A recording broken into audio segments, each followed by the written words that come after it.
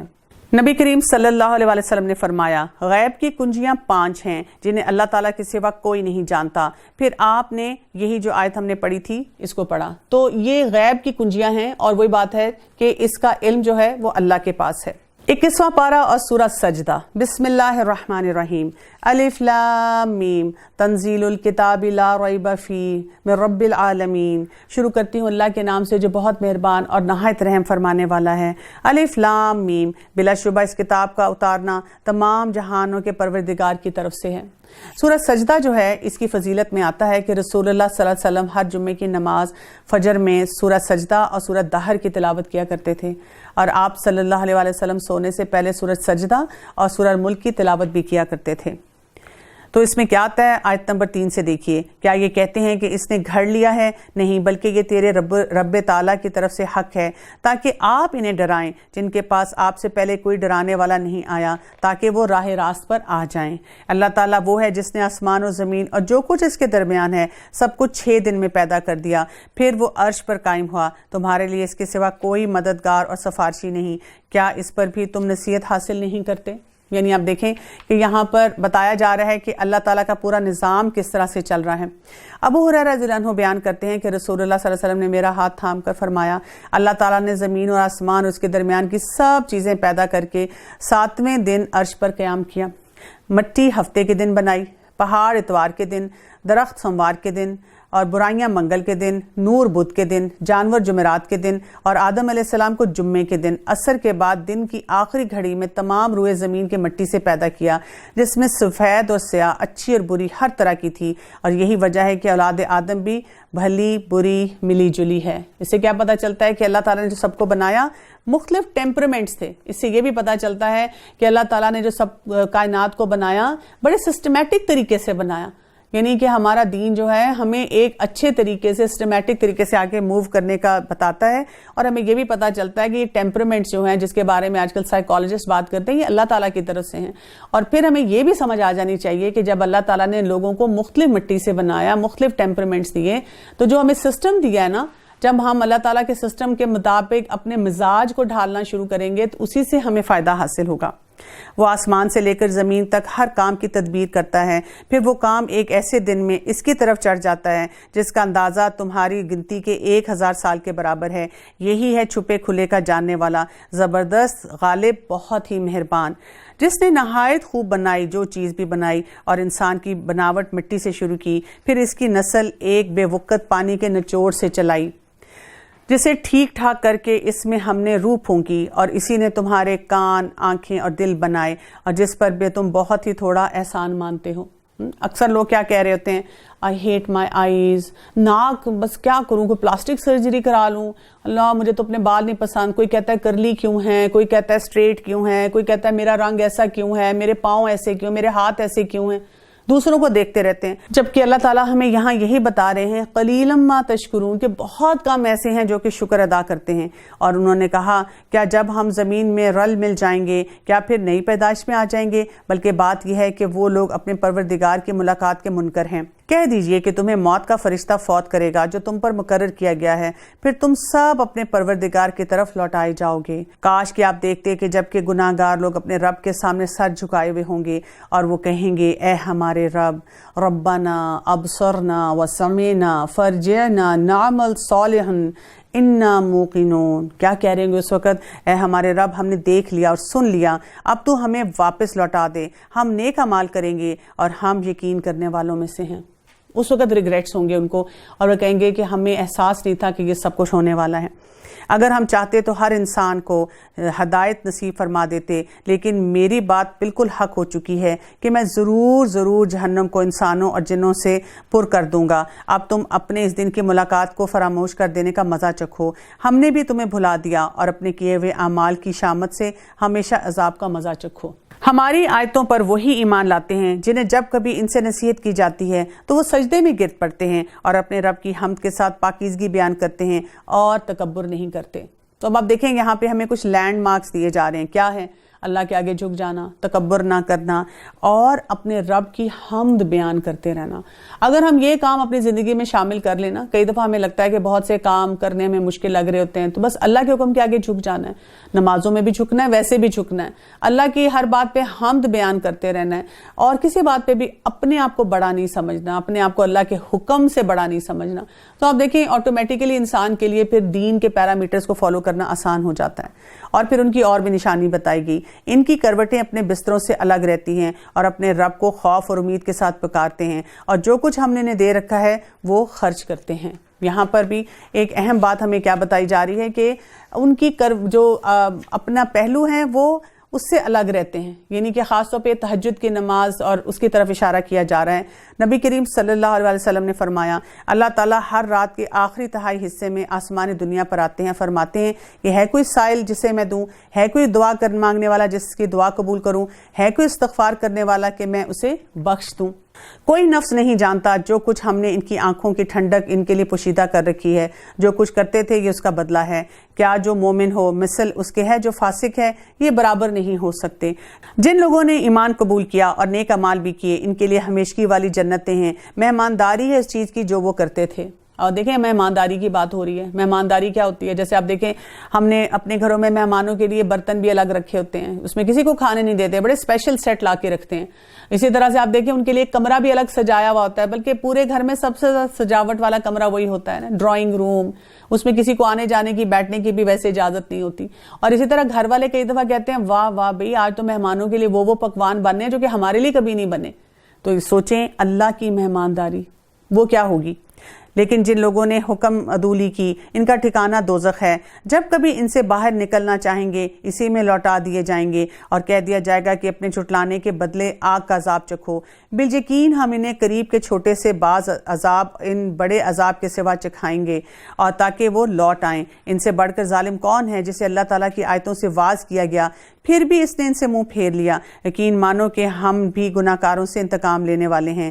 بے شک ہم نے موسیٰ علیہ السلام کو کتاب دی، بس آپ کو ہرگز اس کی ملاقات میں شک نہ کرنا چاہیے، اور ہم نے اسے بنی اسرائیل کے ہدایت کا ذریعہ بنایا۔ اور جب ان لوگوں نے صبر کیا تو ہم نے ان میں سے ایسے پیشوا بنائے جو ہماری حکم سے لوگوں کو ہدایت کرتے ہیں اور وہ ہماری آیتوں پر یقین رکھتے ہیں۔ آپ کا رب ان سب کے درمیان ان تمام باتوں کا فیصلہ قیامت کے دن کرے گا جس میں وہ اختلاف کر رہے ہیں۔ کیا اس بات نے بھی انہیں کوئی ہدایت نہیں دی کہ ہم نے پہلے بہت سی امتوں کو ہلاک کر دیا جن کے مکان میں یہ چل پھر رہے ہیں؟ ان میں سے بڑی بڑی نشانیاں ہیں، کیا پھر بھی یہ نہیں سنتے؟ کیا یہ نہیں دیکھتے کہ ہم نے پانی کو بنجر زمین کی طرف بہا کر لے جاتے ہیں، پھر اس سے ہم کھیتیاں نکالتے ہیں جسے ان کے چوپائے اور یہ خود کھاتے ہیں؟ کیا پھر بھی یہ نہیں دیکھتے؟ اور یہ کہتے ہیں کہ یہ فیصلہ کب ہوگا؟ اگر تم سچے ہو تو بتلا دو۔ جواب دے دیجئے کہ فیصلے والے دن ایمان لانا بے ایمانوں کو کچھ کام نہ آئے گا اور نہ ہی انہیں کوئی ڈھیل دی جائے گی۔ فَأَعْرِضْ عَنْهُمْ، بس آپ ان کا خیال چھوڑ دیں، ان سے اعراض برتیں۔ وَانتَظِرْ إِنَّهُمْ مُنتَظِرُونَ، اور منتظر رہیں اور یہ بھی منتظر رہیں۔ یعنی ایک حد کے بعد انسان کو نا اپنی انرجیز ایسے لوگوں کے ساتھ نہیں لگانی چاہیے جو اللہ کے پیغام کو نہیں مان رہے، اللہ کی بات کو نہیں جان رہے، بلکہ اپنے کام پہ جو ہے چلتے چلے جانا چاہیے، جو کرنے والے کام ہیں۔ کیونکہ کئی دفعہ ہم اپنے آپ کو بہت تھکا لیتے ہیں دوسرے لوگوں کو سمجھانے کے چکر میں۔ تو ہمیں کیا کرنا ہے؟ ہم نے پیغام پہنچا دیا، اس کے بعد فیصلہ اللہ پہ چھوڑ دیں اور اپنے کاموں کی طرف توجہ دیں۔ 21ویں پارے میں اب ہم آتے ہیں سورہ الاحزاب کی طرف۔ بسم اللہ الرحمن الرحیم۔ سورہ الاحزاب شروع کرتی ہوں اللہ کے نام سے جو بہت مہربان اور نہایت رحم فرمانے والا ہے۔ سورہ الاحزاب کے بارے میں یہ بتاؤں گی کہ اس میں کچھ ایسے احکامات ہیں جو ہمارے عام کسٹمز اور ٹیبوز اور جو ہم الجھنوں میں ہوتے ہیں ان کو توڑتے ہیں۔ اس میں ہم جو ہے غزوہ احزاب یعنی کہ غزوہ خندق کے بارے میں بھی جانیں گے اور وہاں سے بھی بہت سے لیسنز ہیں ہمارے لیے، لیکن اس میں خاص طور پہ ایسے احکامات ہیں جو کہ معاشرے کو ایک استحکام دیتے ہیں، اس کو برائی سے اور فحاشی سے اور اس قسم کے مسائل سے بچاتے ہیں۔ اور اس میں بہت سارے احکامات ہیں جو کہ ہم دیکھتے ہیں کہ گھروں سے باہر جیسے خواتین کا نکلنا، ان کی انٹریکشن ہے، اس کے بارے میں آتے ہیں۔ اور یہ 5 ہجری میں جو ہے یہ سورت نازل ہوئی تھی۔ اور سورہ نور جس کے اندر وہ احکامات تھے جو کہ گھر کے اندر جو خواتین انہوں نے کرنا ہے وہ 6 ہجری میں نازل ہوئے تھے۔ تو پتہ یہ چلتا ہے کہ پہلے عورت کو کہا گیا تھا کہ وہ پروٹیکشن اپنی باہر کے سسٹم میں لے اور پھر آہستہ آہستہ اپنے جو معاملات ہیں وہ گھر کے اندر بھی درست کرتی چلی جائے، یعنی دونوں جگہ پہ عورت کو ایک بیلنس کریٹ کرنے کے لیے یا سوسائٹی کو ایک بیلنس کریٹ کرنے کے لیے جو ہے کہا گیا ہے۔